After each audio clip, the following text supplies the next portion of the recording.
How strong are our favorite electricity-powered characters from TV and film?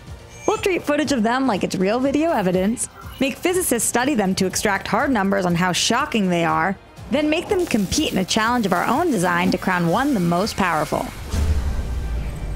This is Power Levels.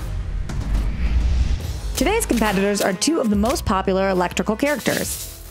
Pikachu from the Pokemon series, and Electro, specifically Jamie Foxx, from The Amazing Spider-Man 2. What? That's what he looks like in the movie. For our challenges, they'll have to absorb the most lightning bolts, explode the most toads in a single blast, and power a major American city the longest. Whoever performs the best in each challenge gets a point, and the most points after all three is crowned our most powerful. Let's go. We begin with each competitor getting hit by lightning. So first we have to find out how much electricity each one can store in their body. Electro's most impressive feat of suckage is when he absorbs all the electricity in the area around Times Square. The company Con Edison estimates that the average power consumption of the entire district is 161 megawatts, and in the film he absorbs all of that energy in 9.05 seconds. Energy is power multiplied by time, which means Electro is able to safely absorb 1,457,000,000 joules, or about the same amount of energy as getting hit by a 757 going 345 miles per hour. For Pikachu, we'll have to back our way into how much energy he can absorb by assuming it's the same as the max amount of energy he can shoot out. This will be a bit more complicated. Let's analyze his strongest on-screen blast, a special Z-Crystal charged Thunderbolt attack from Pokemon Sun and Moon. If you're unfamiliar, using a Z-Crystal on a Pokemon is like giving your dog meth before a dogfight. And yes, Pokemon is messed up enough to deserve that metaphor. We'll need to pull three things from this attack to determine Pika's max energy: the distance it travels, the resistance of the air it moves through, and its voltage. The voltage is the easiest to find because Ash just shouts it out before he attacks. Million volts! Thunderbolt! Never change, Japan. For the attack's distance, we'll take the average height of a 10-year-old girl, as Lily is in this scene, then measure everything in terms of lilies. Using lilies, we can mark out a cylinder of air and treat it like a piece of wire the current has to pass through.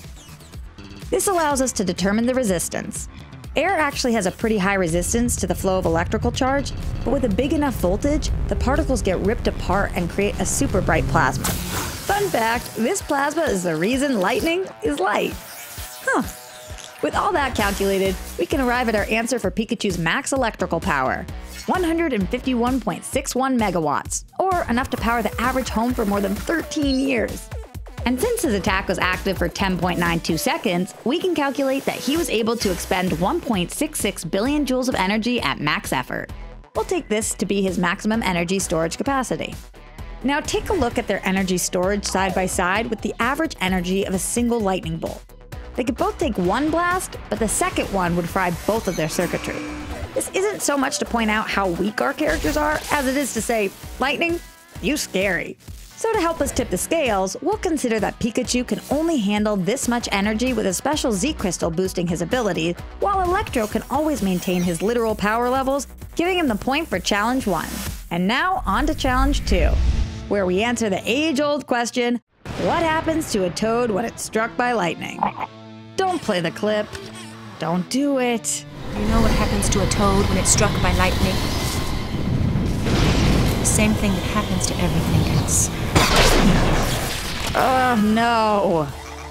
Now let's see how many toads each character could blow up at once. They'll do this by discharging all of their stored energy to instantaneously boil the water inside as many toads as possible, causing their rapid expansion into a gaseous state and subsequent explosion. The average mass of a common toad is 0.8 ounces, 0.6 of which is likely water. And since they're cold-blooded, we'll assume that water is room temperature. With this info, we can find out how much energy it would take to blow up one toad. 44,000 joules, or to put it in terms everyone can understand, the energy it takes to heat 3 Hot Pockets in an 1100-watt microwave. Pikachu's max energy discharge is slightly larger than Electro's max energy storage, so he'll have the edge in this challenge. But how many toads would he take the lead by? If we divide both of their total energy capacities by the energy required to zap a single frog, Electro could explode 33,038 unlucky amphibians, while Pikachu could take out 37,641 Lil Slippies. Take that, End of Magnolia. And Pikachu wins the point for challenge number 2. Now on to challenge 3. Who can power the grid of a major American city the longest?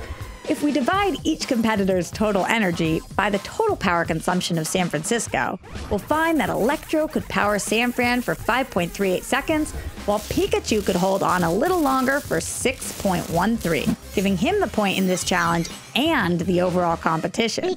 Congrats, Pikachu! Science has declared you the more powerful electrical character. Aw, cute little monster. I could rain on your parade by pointing out how even your strongest attack is still far too weak to create actual real-world lightning. But if I rained on your parade, we'd probably get electrocuted. Were you shocked at the result? Well, too bad. The data doesn't care about your favorites.